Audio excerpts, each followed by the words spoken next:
Hey everybody, thanks for joining me. This is the first of several posts I'll get done throughout today. Some of them will most of them will come probably this evening.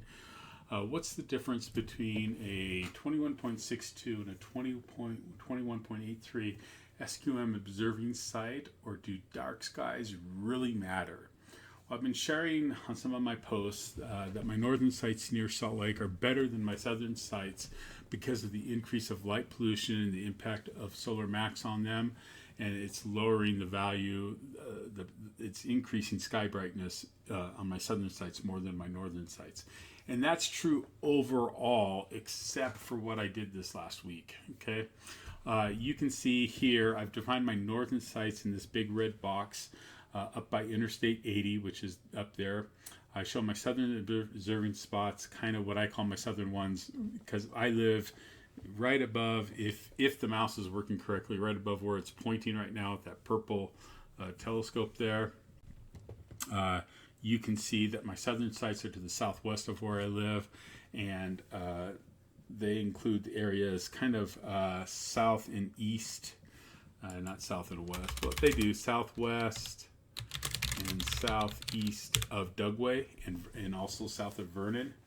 I also include my Cody Knolls site, which is down here by Conger Springs, the CCC campground, out by the Deep Creeks. Both of those are going to come in between 21.85, 21.95, usually in the 21.9s. There is no light pollution out there. There's nothing small, very small light domes that really have no impact at all out there. If there's any. Conger Springs, I don't see anything. Deep Creeks, get a little bit from Callio out there, just very minor. Sorry, a long couple of days. I've also include Erickson, Elizabeth Ridge, which is over 10,000 feet, closer to 10,100 feet. Usually I get 21.86 with solar max, 21.95 and solar minimum out there. And then Wolf Creek, used to get the 21.7 and 21.8s out there over the last several years because of solar max, and really there's a lot of light pollution coming up from Heber and that area out here, and also from the basin here. It's lowering that site down to the upper 21.5s to basically the mid 21.6 range on a really good night there. So Wolf Creek has, but you're at 10,000 feet, 9,800, 9,900 feet. So you're trading off some of that light pollution and brightness for better transparency at the higher elevations in the summer. And both Elizabeth Ridge and Wolf Creek, you're up out of the dust that we get in the valley in the summers, in the desert valleys. And so really good place to go. The only exception would be was where I was last Friday night, because you're up at over 6,100 feet in elevation.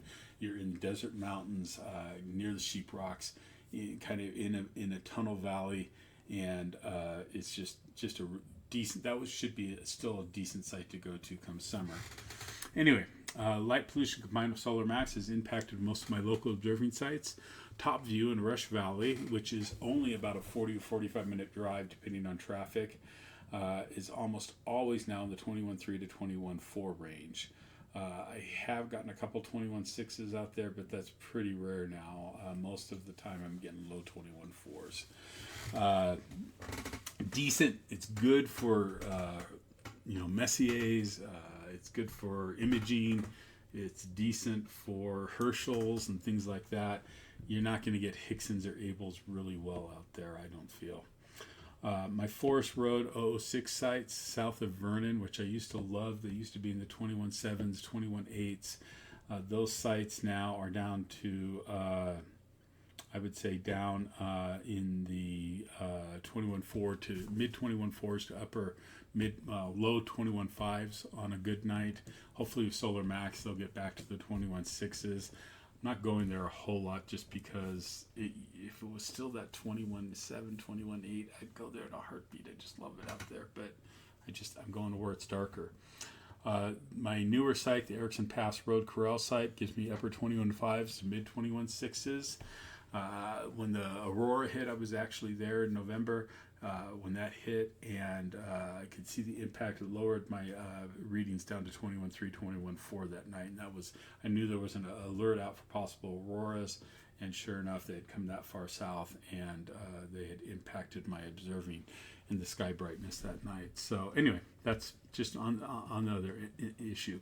So this last week I was out at the North Alkaline Road site, what some people locally would call Lakeside, and I got readings, as you can see here, in the low 21.6s as shown on these two images from my SQML, 21.61, 21.62, and that was pretty consistent no matter what direction I was pointing the sky, except if I went lower in the east, or then because of the light pollution from the Wasatch Front, that's going to take it down to about 21.3, 21, probably 21. It was upper 21.3s. So pretty big impact from that light dome. Here are images. This is the view looking southeast. You can see the snow-covered Stanberry Mountains there. And this is the view looking south. The west is just as beautiful. The clouds dissipated that night, went away. We had clear skies the whole night. I really enjoy the site. It's an easy hour and 10-minute drive. It's all on pavement except for the last 3 to 4 miles, which is a dirt road, North Alkaline Road.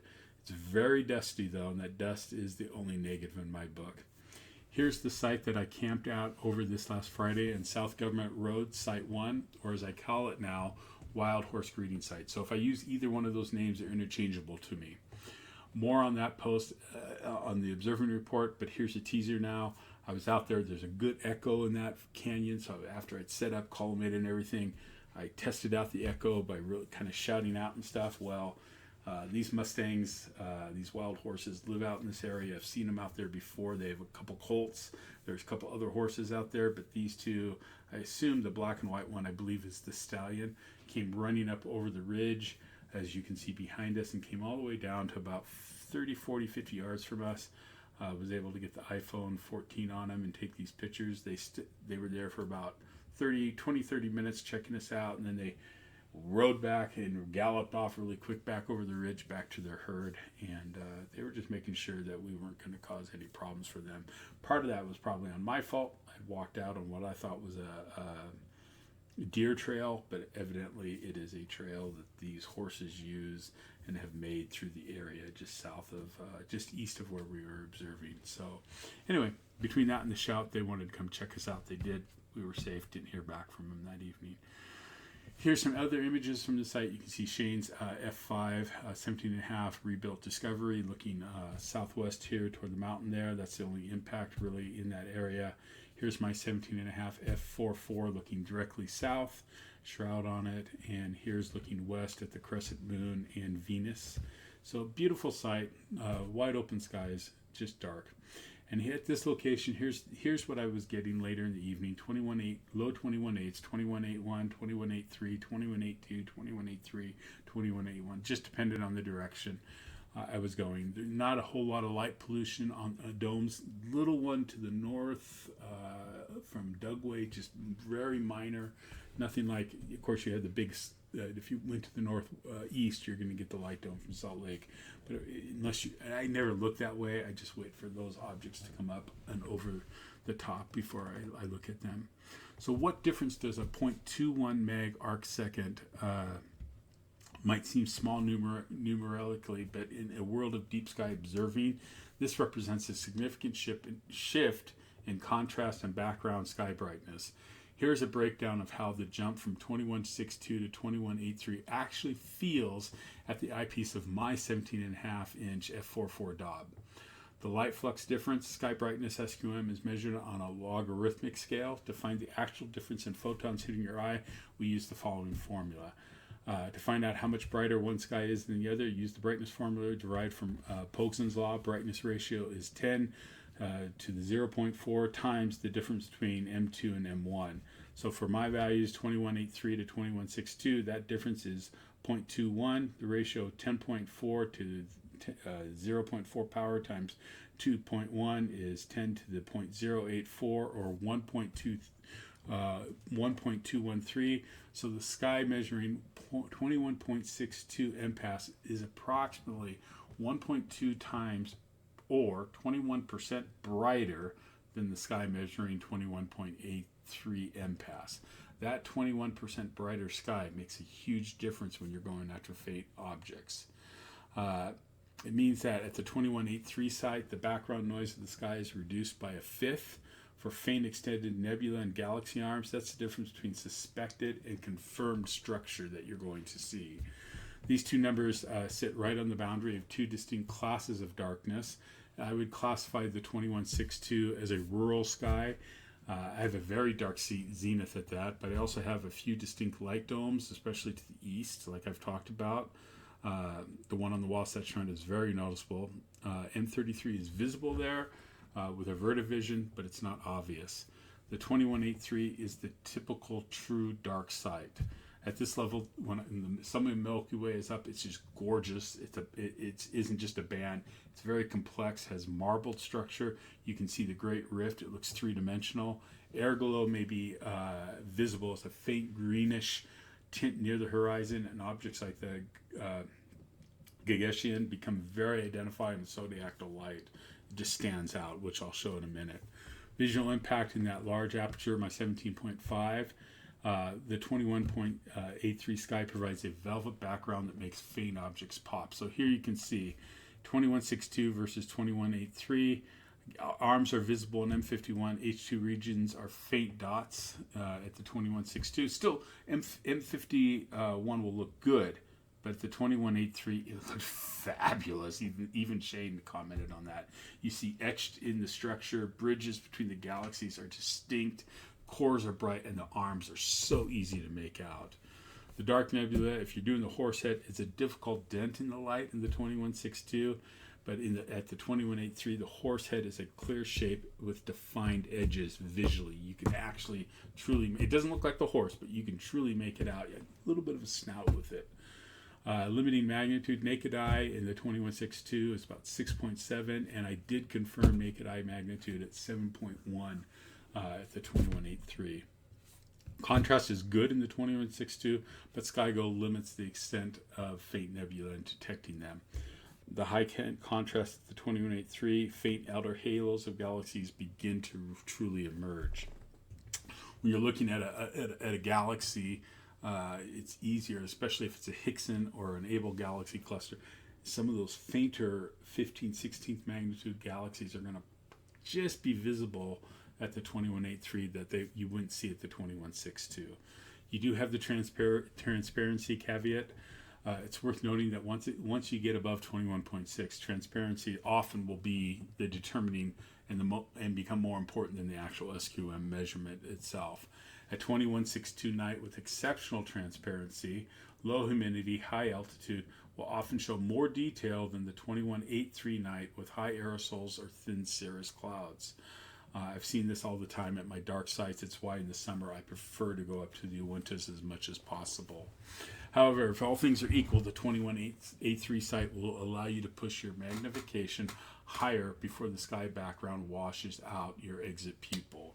So summary, the jump to 2183 is absolutely worth the extra drive when I'm hunting for Abell planetaries, Higgson groups, or integrated flux nebula. For general messier observing, most observers may not notice a massive difference, but for challenging objects, those extra 0.2 magnitudes are a game changer. That's why I head out to the darkest site possible based on what I'm going to observe for that night. I took these images with my iPhone 14 of the constellation of Orion at both sites. This top one here is from North Alkaline Road.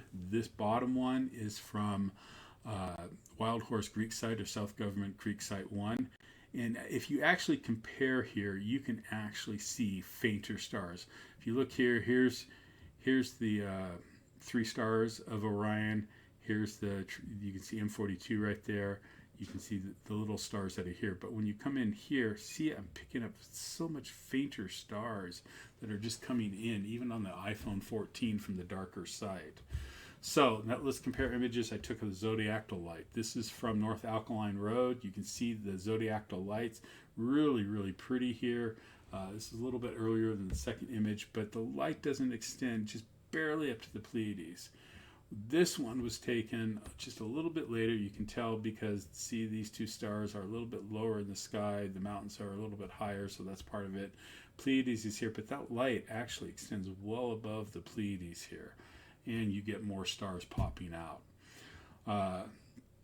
It's darker. So anyway, we talked about that. Let's look at some Messier. These are 2 M104, the box galaxy that I took out at North Alkaline Road. Here are the ones I took out at South Government Creek, and I just feel the detail, the contrast. The transparency was probably a little bit better that night too, and that helps. But just look at the contrast here between these. They're just gorgeous. You can see the hamburger there. There's M66, nice dark lane. You could actually see the dust trail. I could see visually the tidal tail coming off the hamburger out there for the Leo triplet. Here's M99, beautiful tail coming off there. Here's the whale. Here's the Hook Galaxy 4656. Beautiful detail there. And then M13, this is just a raw image, and it looks so awesome in both 17.5s at about 3 o'clock when we looked at M13. And it was almost this good visually as it was recorded here. So for me, the difference of the 0.21 mpas is striking.